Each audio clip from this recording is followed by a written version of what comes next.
Liberal Green Party leader Elizabeth May is heading to the West Coast in an attempt to win the party's first elected seat in Parliament. Today, she formally announced she will be seeking nomination in BC's Saanich-Gulf Islands riding. That riding is currently held by Conservative MP and Minister of State and Sport Gary Lunn.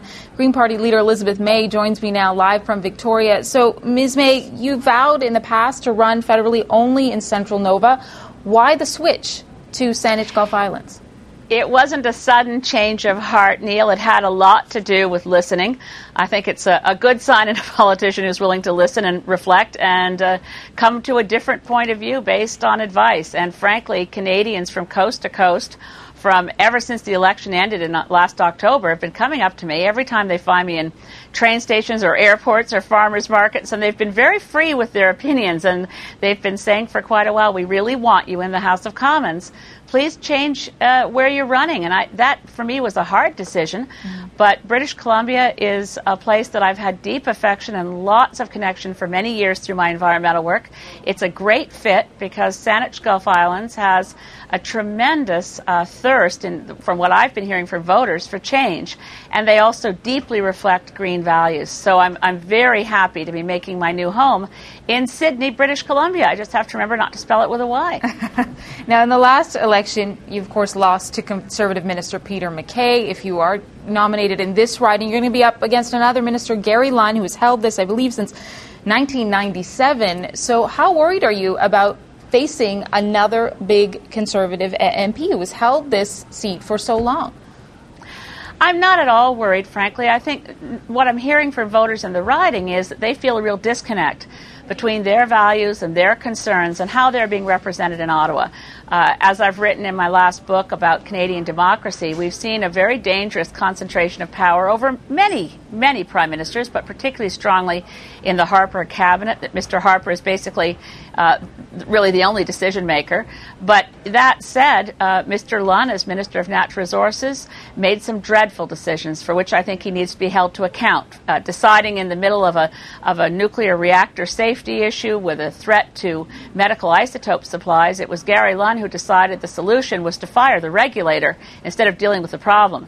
So the reason we have a medical isotope crisis in Canada today, the reason that Chalk River is shut down without any plan for how to deal with that, is his decision to fire Linda Keane and ignore the problem. He's actually weakened safety for all health and safety regulation right across Canada because, as Sheila Fraser, our Auditor General, said, when you fire the President of the Nuclear Safety Commission, you've sent a chilling effect through all regulation right across Canada and through the civil service. Ms. May, before you even have to battle potentially with Mr. Lunn, you've already got someone who is a member of your party, but who says, you know, this is Stuart Hertzog, he's a BC environmentalist. He said he wants to run for the Green Party nomination in that same riding, the Saanich-Gulf Islands. And he says the way that the funding for your nomination has put him at an unfair disadvantage, he's worried about where the party's going. What is your response to what Mr. Hertzog is alleging? Well, first, of course, it's any Green Party member's right. Mr. Hertzog is someone whose nomination I had to approve within our internal party process, and I did so gladly because this proves to anyone how different the Greens are. We are a real grassroots party.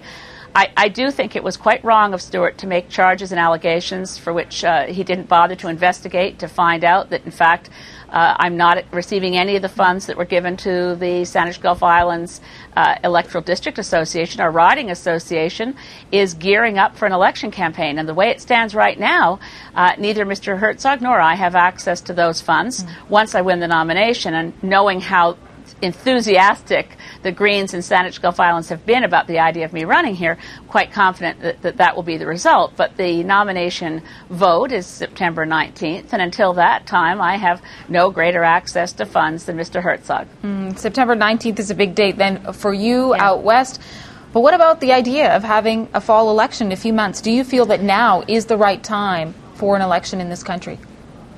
Well, you know, I've been listening again. I'm very good at listening, and Canadians have been very clear. I've been at just recently all weekend and Labor Day weekend. I was at the Saanich Fair here in Saanich-Gulf Islands.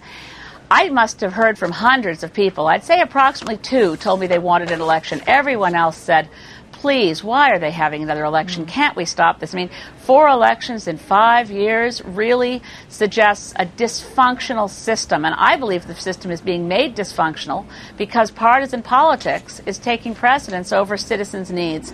And Greens want to change that. We want more cooperation in Parliament, more cooperation through the system so that we can solve problems and not just constantly be gearing up for another election campaign. I hate the spin doctoring and attack ads, and I think most Canadians do as well. Well, Ms. May, we have to leave it there with you. We're going to head to a live news conference now with the man many say are pushing towards that election, and that is Liberal leader Michael Ignatieff. He is in Kitchener, Ontario, answering reporters' questions. Listen in.